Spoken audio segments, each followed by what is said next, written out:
Hello and welcome to another update video about Bitcoin. We're heading into a new trading week. I wish you a great start to the week and hopefully it's going to be an interesting week. Bitcoin has moved up a little bit further today, a little bit more movement than yesterday. Yesterday we spent basically time, we just spent time below Friday's high and above Friday's low. And today we broke above Friday's high, but we're still within resistance and we're still within our price channel. So there is no confirmation that a low has formed yet here in this decline, even though I think we're close. Maybe the low has formed, but I will tell you what I need to see to confirm that a low has been struck. All right, so what are we dealing with here? This is the 1 hour time frame. This is the preferred scenario. It's still here, this white wave count. My main support zone is between 50,700 and 61,800. That's the main support zone. That's the stable element. It hasn't changed for 3 months and it could all be so easy, just seeing this as a range, buying when the price hits the range or the lower support area, you know, and then selling in batches and then buying again when we get into this. And it's always easier said than done, right? But that is the main support area. It hasn't changed. That's the stable element of this chart. As long as we're holding above 50,700, my overall analysis of the chart doesn't change. What we're dealing with here are just the microstructures in this price range. I mentioned over the last few days already when we looked at this structure, I highlighted to you, look, it is possible that this here turns into a long sideways triangle. I mean, that can always happen, right? If we see corrective price action to the downside, corrective price action to the upside, and then corrective price action down again, and you know, then we can start talking about triangle. But at the moment, the white count is preferred.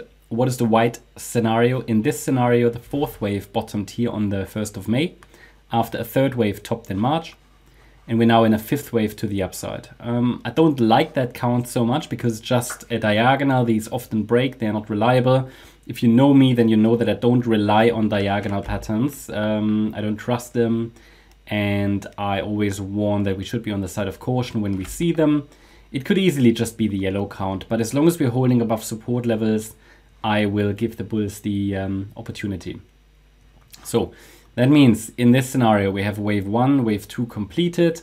We're now in a third wave, A, B, C. So with the C wave ideally still to come, targeting between 76.5K and 78K basically. Then I want to see a fourth wave and a fifth wave to 85K. This would be ideal. Okay, what's the condition for that? The condition is that we're holding 62,540. Below that level, the white count will not be invalidated, but I won't follow it anymore primarily. So that's very simple. Okay, we can now in a minute, we're gonna zoom in and take a look at the microstructures to make it a little bit more complicated for anybody who wants to understand the micro patterns as well. But I can tell you that below 62,540, the alternative count will become preferred. In this scenario, we have a larger A, B, C structure and the wave 4 never finished.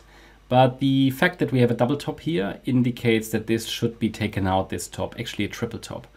These, you know, these often break eventually, but we'll see. Obviously at the moment it hasn't happened yet. And below 62,540, okay, where should the price take us? I did mention before, we're likely looking at the area around 55 to 58K. Why? Because 55K is the ideal target for a fourth wave. Well, we haven't quite touched that yet. There's no need to do that, okay? Anywhere in the box is fine, but we can take the length of the A wave, we go to the top of the B wave, and then you can see that the 100% extension, which is a key target for a C wave, points to 58K, and the 1.236 extension overlaps at 55K with a 38.2 retracement. So there's a good target area there, good support should be offered there, but that will only become primary count if we break below 62,540. Now, quick reminder before we zoom into the microstructure, we will have next week or this week, depending on your time zone, again the poll, and we will ask you for your recommendations for coins that for a video, a dedicated video that I will publish only on the X network on Twitter. I made one this weekend which was for Perth, so you can still find that here somewhere. There it is. So if you are interested in further updates, you know, check out our X profile. You'll find the link in the description. Just make sure you only follow the correct profile. All right. So let's go back to Bitcoin and let's go to the 1 hour chart and then let's zoom in. Here, this structure is a bit messy to the downside, but we haven't broken above any resistance yet. The idea is that in this move to the downside, which as I explained is a B wave move down, okay, wave B of 3. The B wave should be a WXY structure. We're now in the Y wave, which again is an ABC structure. It's quite messy, so this is only for all wave nerds like me. And then one more low could send us down towards around about 64.5K. So there are a few fib levels here, and that could then complete the decline. At the moment, I can see only 3 waves up. So I see that primarily as a corrective rally at the moment. Any break above 67,115, as per the last updates, would already indicate that we've bottomed. But I still see this only as a corrective rally until I see the first 5 wave move up. So the question is always, okay, I see it as corrective because it looks corrective and we are still below resistance and we're still in the price channel.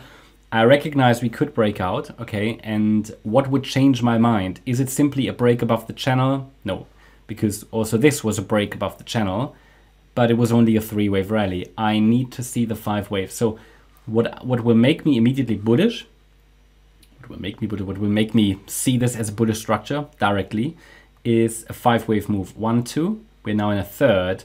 That third needs to reach 68K to call it a viable third wave. So there's a bit more work to do.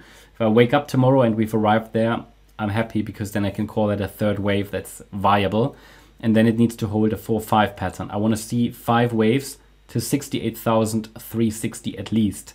Well, if we then, after these 5 waves are formed, get a 3 wave corrective pullback, then we have a traditional 1-2 Elliott Wave setup. We can call that a wave 1, and I can offer you another support region, and that would be a long trade setup.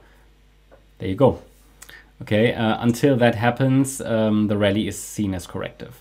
But you can still focus on higher if you want to, for example, against the Saturday low. This would be a key level to watch. So below that level, this yellow count is invalidated. So that's my update about Bitcoin. Hope you liked the update. If you did, please hit the like button, leave a comment and subscribe. And if you really like the content, then please check out the channel membership. Also, make sure that you follow us on Instagram and Twitter for additional content. Thanks a lot for watching. Bye-bye.